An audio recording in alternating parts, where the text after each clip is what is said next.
Bonjour à tous, nous allons corriger l'activité 2 du chapitre 9 qui s'intitule La relativité restreinte.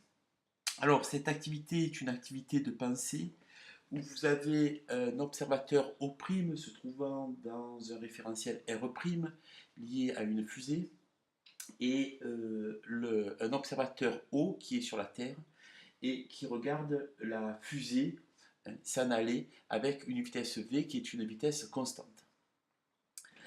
Les événements, quels sont-ils, les deux événements? Les deux événements sont les suivants. Nous allons avoir un premier événement où la lumière se trouve sur le miroir M1 et à t égale à 0, le spot de lumière s'éclaire. Et l'événement 2, c'est le cas où la lumière revient sur le miroir M1. Alors nous allons maintenant répondre aux questions point par point et essayer de le faire très délicatement.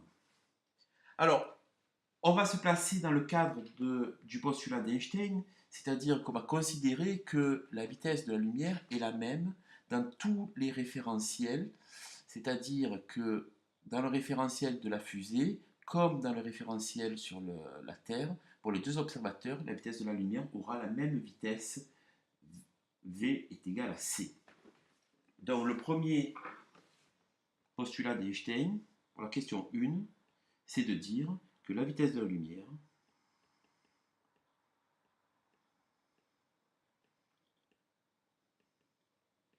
est égale à C dans tous les référentiels.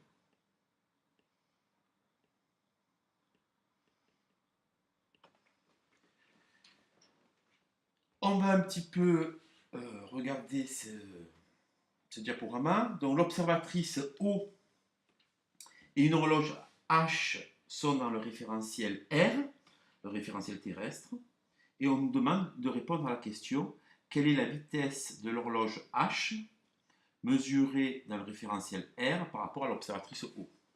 Eh bien, l'horloge H ne bougeant pas, la vitesse de cette horloge est égale à 0, donc petit 2, je vais la noter V de H, égale à la vitesse de l'horloge,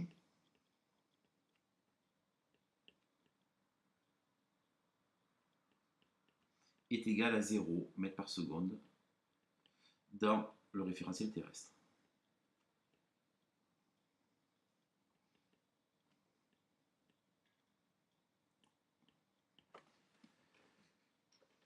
Petit 3, alors on va faire défiler le diaporama. Donc l'observatrice va passer une fusée qui se déplace à la vitesse V dans la direction OX. Je recommence. On va l'observer à nouveau au ralenti.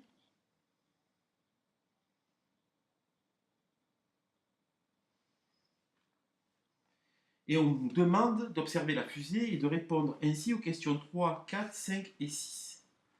Alors, la question 3, c'est quelle est la vitesse de l'observateur O' par rapport au référentiel R' de la fusée? Eh bien, l'observateur O', comme vous le voyez, ne bougeant pas dans la fusée, la vitesse de O' dans le référentiel R', alors je mets une barre, un slash, ça veut dire par rapport à R', est égal à 0. Question 4. Quelle est la vitesse de l'horloge H' mesurée dans le référentiel R' de la fusée? Même chose, l'horloge ne bougeant pas dans la fusée, la vitesse de H' par rapport au référentiel R', qui est lié à la fusée, est égal à 0. Question 5. Que peut-on dire des directions respectives des axes OX' et OY' par rapport à celles des axes OX et OY que vous avez vu tout à l'heure? Eh bien, OX comme OX' sont parallèles, même chose pour OY et OY'. Petit 6, on va considérer maintenant le montage optique utilisé par l'observateur O', constitué de deux miroirs plans parallèles distants entre eux de la distance petit d. Donc c'est ça l'expérience de pensée dont je vous parlais en début d'activité.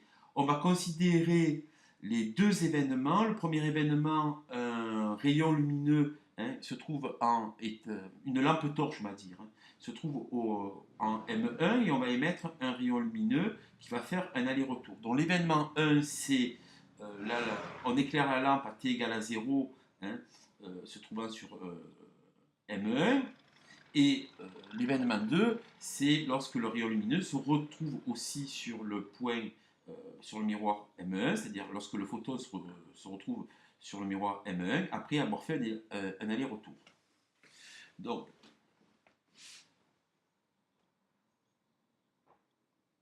on vous demande dans cette question 6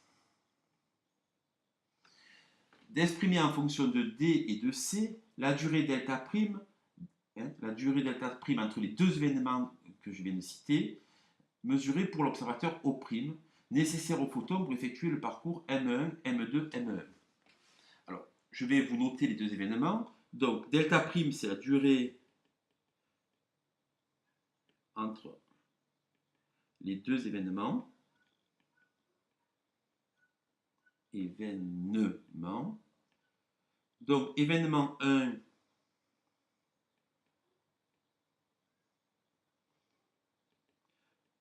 le photon se trouve en M1. On va dire à t égale 0. Et puis, événement 2,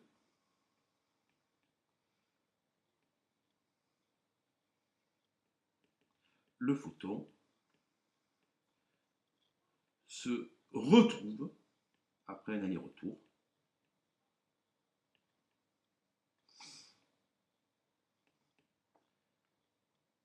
en M1 à un instant, on va dire bien à delta t'. Alors, cette durée delta t', qu'est-ce qu'elle vaut? Eh bien, par définition, la durée étant égale à la distance divisée par la vitesse, la distance parcourue par le photon, c'est un aller-retour, donc 2 fois d, divisé par la vitesse du photon, d par c, et j'encadre ce résultat. Maintenant, petit 7, on va se placer par rapport à l'observateur qui est sur la Terre et qui voit la fusée se déplacer. Donc, s'il voit la fusée se déplacer, le photon va aussi se déplacer. L'observatrice O observe les deux miroirs se déplaçant à la vitesse v. En position 1, le photon est en A sur M1. En 2, le photon est en B sur M2. Et en 3, il est en D sur M1. Il faut ajouter sur le schéma la trajectoire du photon vue par l'observatrice O. Alors, on va représenter vite fait les miroirs.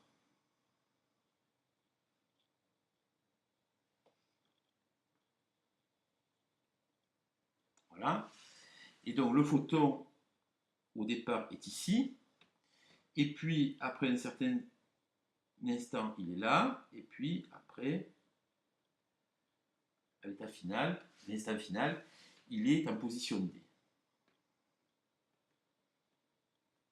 Donc, quelle est la trajectoire du photon pour l'observatrice se trouvant sur la fusée? Je vais leur présenter cette trajectoire en vert, si vous voulez, ou en rouge, c'est bien. Voilà la trajectoire du photon. Alors, c'est une ligne droite. Hein. Hop, pardon, je me suis un peu planté. J'ai les mains encore. Je n'ai pas de règle. Bon, on va dire que ça convient. Voilà. Petit 8, quelle est la vitesse du photon mesurée par l'observatrice qui est sur la Terre? Petit 8, et bien comme la vitesse est invariante par changement de référentiel, la vitesse de la lumière, hein, petit 8, la vitesse de la lumière est égale à c, vitesse du photon,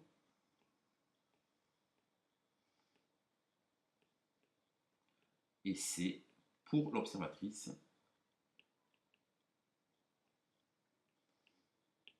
O. Alors maintenant, petit 9, calculer la distance AC mesurée par O en fonction de V. V, c'est la vitesse de la fusée.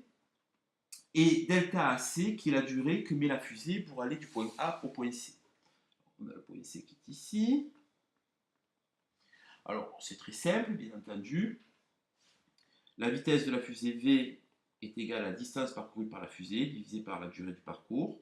Donc AC divisé par delta AC. On en déduit delta AC, d'où AC, pardon, puisque c'est cette question qu'on pose, est égal à la vitesse de la fusée multipliée par la durée du parcours delta AC. Petit 10.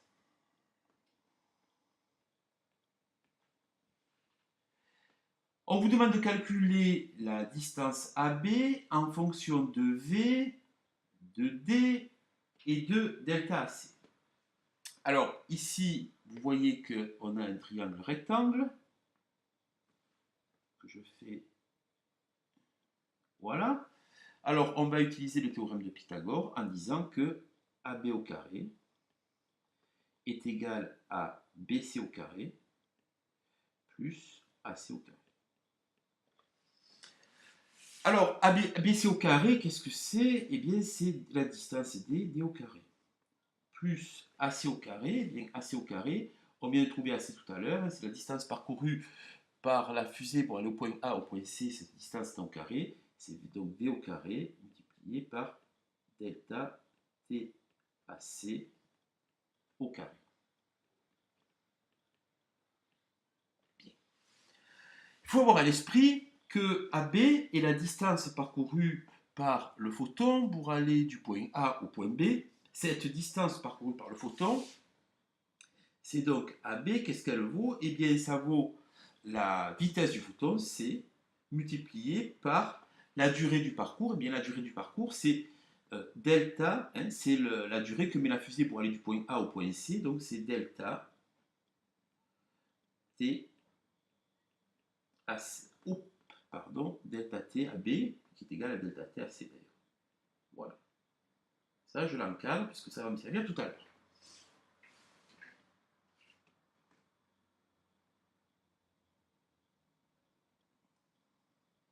Petit 11.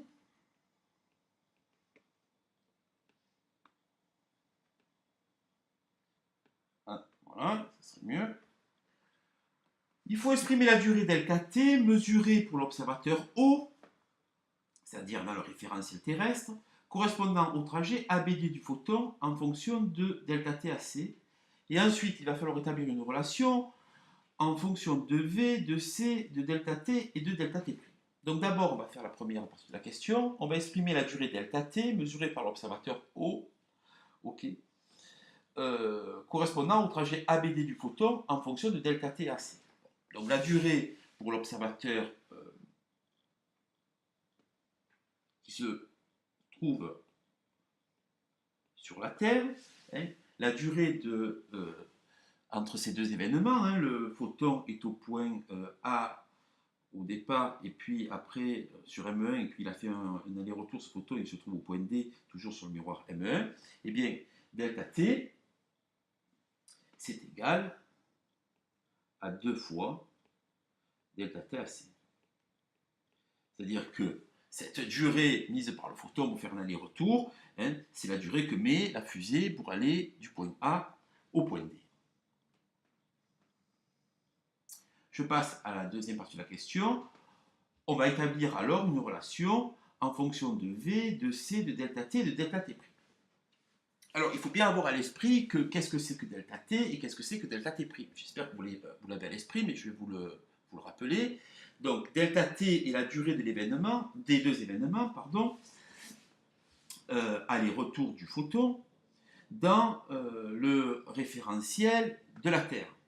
Et delta T', c'est la durée du même événement, entre les deux mêmes événements, pardon, dans le référentiel de l'horloge, dans le référentiel, pardon, de la fusée. Normalement, hein, en mécanique classique, cette durée devrait être égale. Alors qu'en est-il ici? Vous allez voir qu'on va retrouver un résultat assez étonnant. Alors, delta T, c'est 2 fois delta T AC. Alors on va revenir à l'expression AB carré égale à D carré plus V carré fois delta T AC au carré, c'est-à-dire de la question 10. Donc d'après la question 10, qu'est-ce qu'on a?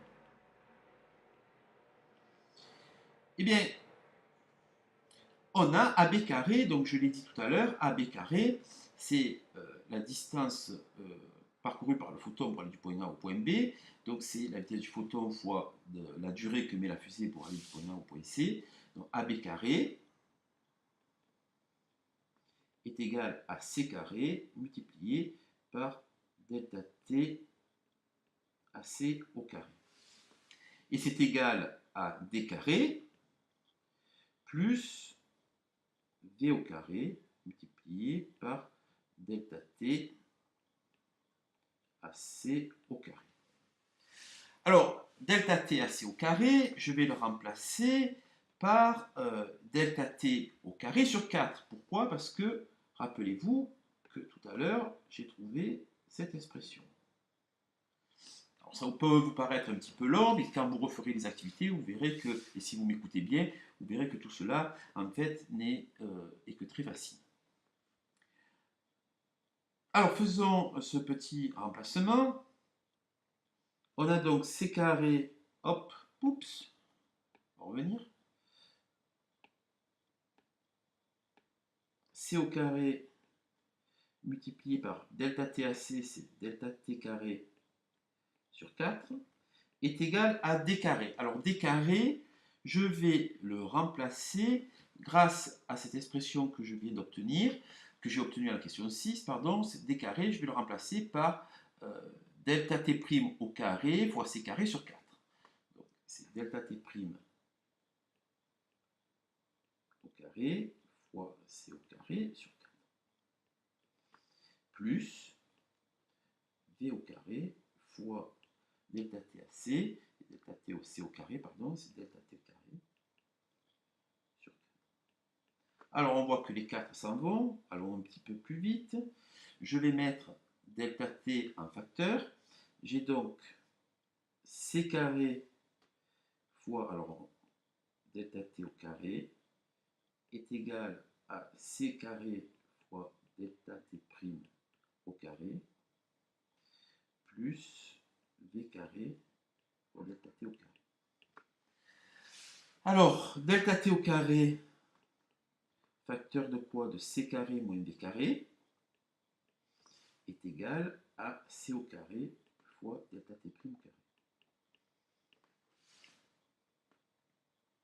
Et donc, j'ai donc bien ici une relation entre delta T et delta T'.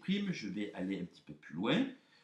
Je vais avoir delta T au carré est égal à C carré divisé par C carré moins V carré fois delta T' au carré. Alors, je vais tout multiplier par 1 sur C.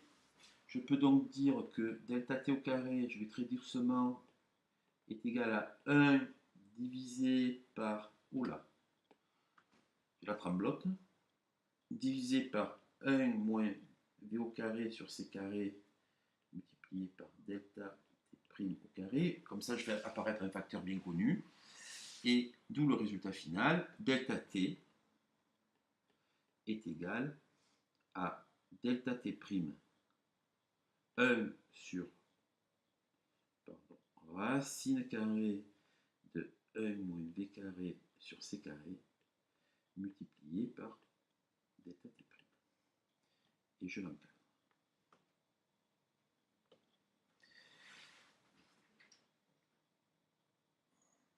Alors, je ne peux pas finir la question sans faire un petit peu un commentaire. Ce résultat est énorme, il est même surprenant. Donc, on voit très bien que la durée entre les deux événements aller-retour du photon est différente selon le référentiel dans lequel on se place. Delta T, qui est la durée de l'événement dans le référentiel terrestre, est différent de la durée de l'événement dans le référentiel où se situe et delta, pardon, je me reprends, la durée delta t', c'est la durée entre les deux événements dans le référentiel hein, de la fusée. On appelle ça, le référentiel de la fusée est ici appelé le référentiel propre, parce que c'est le référentiel où s'effectuent hein, ces deux événements. Je vais passer à la question 13 maintenant. Des deux durées delta t et delta t', mesurées, quelle est la durée propre? Eh bien, la durée propre,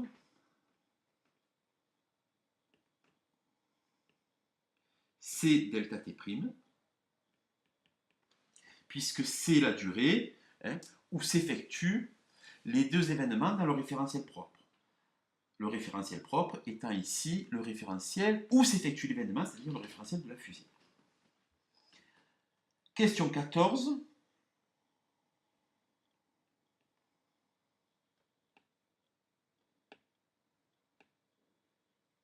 Je vais le rajouter. Le référentiel propre.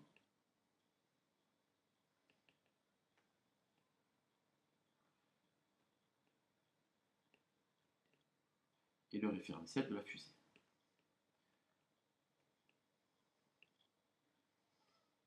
C'est-à-dire, c'est le référentiel hein, où s'effectuent, où se situent les deux événements. Question 14, quelle unité de gamma? Alors, d'abord, qu'est-ce que c'est gamma? Eh bien, gamma, c'est égal à 1 sur, c'est ce facteur hein, qu'il y a entre delta t et delta t', 1 moins v carré sur c carré. Alors, quelle est l'unité? C'est très simple, on voit très bien que gamma n'a pas d'unité. Pourquoi? Parce que v carré sur c carré n'a pas d'unité.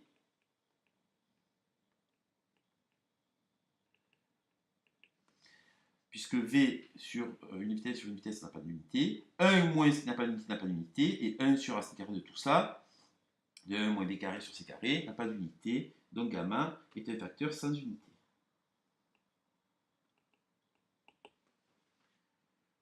Question 15.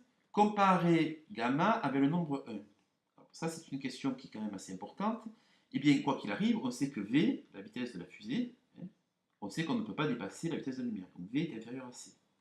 Donc si v est inférieur à c, alors v carré sur c carré, d'accord, est quelque chose qui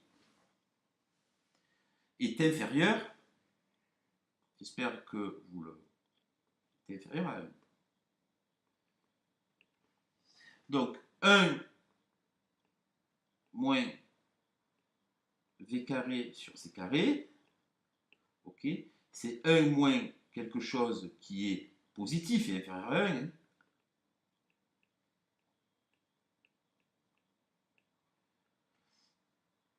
Eh bien c'est inférieur à 1, d'où gamma est supérieur à 1. Dans ces conditions, si gamma est supérieur à 1, delta t, alors, c'est la question 16, eh bien, delta t est supérieur à delta t'. L'événement dans le référentiel terrestre, hein, la durée de l'événement dans le référentiel terrestre est supérieure hein, à la durée de l'événement dans le référentiel R'.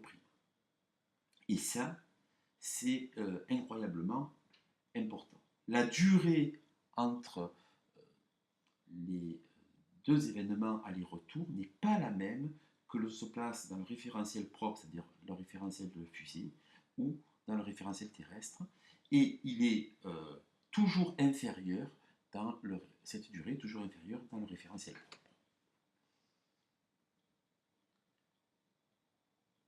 Question 17. Alors, on vous demande de calculer gamma pour une vitesse hein, de l'ordre de 3 mètres par seconde. Alors, que se passe-t-il effectivement en mécanique classique lorsque vous avez un objet qui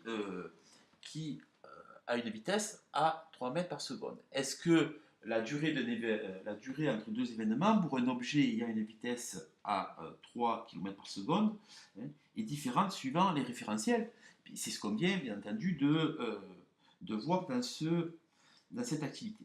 Alors, pourquoi en mécanique classique, cette durée entre deux événements n'est pas différente? Eh bien, tout simplement parce que dans ces conditions que vos gamma, pour des vitesses très faibles, eh bien, on voit que gamma est égal à 1 moins 1 divisé par hop, racine carrée de 1 moins v carré sur c carré. Pour des vitesses de l'ordre de 3 mètres par seconde, ça c'est de l'ordre v carré sur c carré, c'est de l'ordre de 10 moins 5. 1 moins 10 moins 5, ça fait à peu près 1, donc gamma tend vers 1. Et si gamma tend vers 1, pour cet ordre de grandeur de vitesse, alors delta t est égal à delta t'. La durée des deux événements dans les deux référentiels les durées sont égales. Par contre, si le solide a une vitesse très proche de la vitesse de la lumière, vous savez qu'on n'y arrive pas à s'approcher de la vitesse de la lumière, on en est très loin même, que se passe-t-il? Eh bien, que vos gamma, on vous dit que si V sur C est... on vous demande de calculer gamma lorsque V sur C est égal par exemple à 0,95. 1,5, je ne vais pas le faire, je vais faire 0,95. Donc, gamma égale, toujours pareil, 1 sur 1 moins V carré sur C carré, en racine carrée. Alors, je n'ai pas la machine à calculer, vous le ferez, mais en tout cas, on voit que gamma est très très supérieur à 1 lorsque V carré sur C carré est de l'ordre de 0,95. Donc, dans ces conditions-là, delta t est supérieur à delta t', qui est la durée entre les deux événements dans le référentiel.